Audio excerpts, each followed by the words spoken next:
How to delete WhatsApp messages for both sides. Hello everyone. In this video, I will show you how to delete WhatsApp messages for both sides.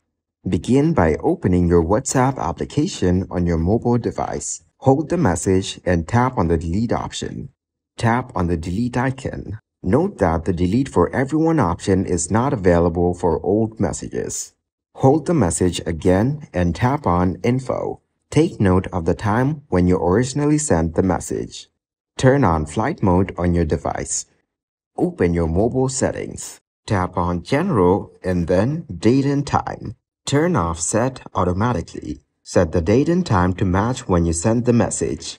Go back to WhatsApp and locate the messages you want to delete. Hold the desired message, tap on Delete, and then select the delete icon. Confirm the deletion by tapping on Delete for everyone to remove the message from both sides.